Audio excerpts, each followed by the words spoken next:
Hello everyone, কেমন আছো তোমরা? আশা করি ভীষণ ভালো আছো। তো দেখো, হঠাৎ করে বাবার বাড়িতে চলে এলাম। কেন, কী কারণে? তো চলো প্রথম থেকে শুরু করি। তো দেখো, বিকালে আমি ব্যাগ ট্যাগ সব গুছিয়ে নিলাম, তারপরে নিজেও রেডি হয়ে গিয়েছি, সীতারাওকে রেডি করলাম, করে বেরিয়ে পড়লাম। তো দেখো, এখানে সব কিছু নিয়ে বেরিয়ে পড়লাম। ওর পাপা যাচ্ছে আর কি আমাদেরকে ছাড়তে, কারণ পাপা থাকবে না, কারণ পাপার কাজ আছে। তো প্রথমে আমরা যাবো একটু ডায়মন্ড হারবার, কারণ ওখানে ওর পাপার কাজ আছে। বললো কাজটা সেরে নিয়ে তোমাদেরকে দিয়ে আসবো। তো সে যেই বলা সেই কাজ। তো দেখো, প্রথমে আমরা চলে এলাম ডায়মন্ড হারবারে। গান শুনতে শুনতে আমি, সীতারা সবাই আছি। তো সীতারার স্কুল ছুটি পড়েছে, তো সেই কারণে ভাবলাম ছুটি যখন পড়েছে কিছুদিন বাবার বাড়ি থেকে ঘুরে আসি। তো সেইভাবে তো থাকা হয় না, এই জন্য। তো যাই হোক, সব কিছু নিয়ে আমরা চলে এলাম বাবার বাড়ি কাছাকাছি, কারণ আমাদের গ্রামের রাস্তাটা তোমরা দেখেছো, এর আগে ভিডিও করেছিলাম। তো অনেকটা সরু, সেই কারণে আমাদের গাড়ি ঢুকবে না। তো আমার ছোটো ভাইকে ফোন করলাম যে তুই একটু আয়, আমাদেরকে নিয়ে যা। তো যেই বলা সেই কাজ, আমার ছোটো ভাই চলে এলো। আসার পরে আমরা বেরিয়ে পড়লাম ছোটো ভাইয়ের সঙ্গে আর কি। তো যেতে যেতে গল্প করছিলাম ওর সঙ্গে। তো শুনলাম আমার মামা এসছে। তো আমার মামা, মামার ছেলে, মামার মেয়ে সবাই এসছে। তো এখান থেকে মিষ্টি কিছু খাবার নিয়ে চলে এলাম মানে বাবার বাড়িতে। তো আসার পথে না দেখলাম এখানে একটা অকেশন মতো হচ্ছে, মানে অনুষ্ঠান মতো। তো এখানে দাঁড়িয়ে আমি আমার ভাই কিছুক্ষণ দেখলাম, বেশ ভালোও লাগছে। তো দেখার পরে আবার বেরিয়ে পড়লাম। তো ফাইনালি চলে এলাম আমার বাবার বাড়িতে।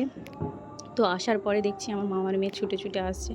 তো আসার পরে ওদের সঙ্গে কথা বলার পরে ড্রেস টেস সব চেঞ্জ করে নেব। অনেকটা বিকালে বার হয়েছি, তো আস্তে আস্তে সন্ধ্যা হয়ে গেছে, প্রায় 8টা বেজে গেছে। তো সব কিছু মিলিয়ে দেখো আমি ঢুকছি, এখানে দেখছি আমার মামার ছেলে এখানে বসে আছে। আমার মা রান্নাবান্না সব কিছু করে নামাজ টামাজ পড়ছে। তো পড়ার পরে আমরা খাওয়া দাওয়া করে নিলাম। খাওয়া দাওয়ার পরে চলে এলাম ঘুমাতে। তো নিচে একটা রুম আছে, ওপরে একটা রুম আছে। তো নিচের রুমটা ফাঁকা থাকে, আমরা যখন আসি থাকি আর কি। তো এটা হচ্ছে আমার মায়ের রুম, মানে আব্বা মা এখানে থাকে। তো এটা হচ্ছে দোতলা থেকে, এখানে আমার আব্বা মা থাকে, আর নিচে ফাঁকা থাকে। আর পাশের ওই যে দেখাচ্ছি, দেখো এই জানলা দিয়ে দেখাচ্ছি, ওই যে দেখতে পাচ্ছ ওই রুম, বাড়িটা, ওই বাড়িতে আমার দুটো ভাই থাকে, আমার দুটোই ভাই। তো যাই হোক, সব কিছু পরে আমরা ঘুমিয়ে পড়েছিলাম। ঘুমিয়ে সকালবেলা চলে এলাম মায়ের কিচেন ঘরে।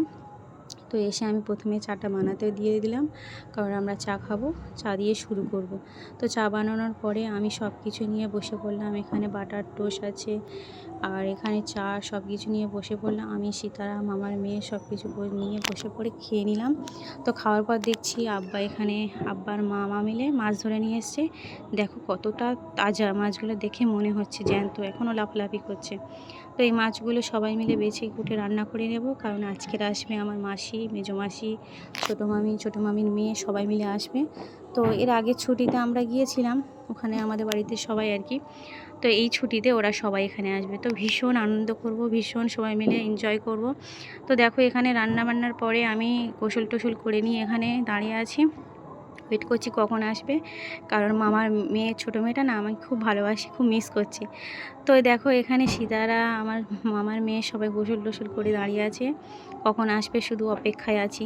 তো তারপর চলে এলাম এই দোকানে, আমাদের বাড়ির সামনে দোকান আছে, এটা আমার বড়মার দোকান। তো দেখো, এই যে আমার বাড়ি, এই যে রাস্তা, আমি আর সীতারা রাস্তায় দাঁড়িয়ে আছি, কখন আসবে কখন আসবে। তো তারপর শাইন চলে গিয়েছিল ওদের আনতে। তো দেখো নামছে, আমার ছোটো মামি, মেজো মাসি সবাই এসছে। তো দেখো, সবাইকে নিয়ে চলে যাচ্ছি আমাদের বাড়ির মধ্যে। অনেক দুপুর হয়ে গিয়েছে, খেতে বসবো। তো তারপর এখানে মা ভাত চাল সব বেড়ে দিয়েছে, আমরা সবাই আর কি খেতে বসে পড়বো। তো যাই হোক, খাওয়ার পর বিকেলে একটু খেয়ে নিলাম ফল, তারপরে এখানে পেঁপে কেটেছিলাম, পেঁপেটা সবাই খেয়ে নিয়েছে, তারপর আমি এখান থেকে খাচ্ছি।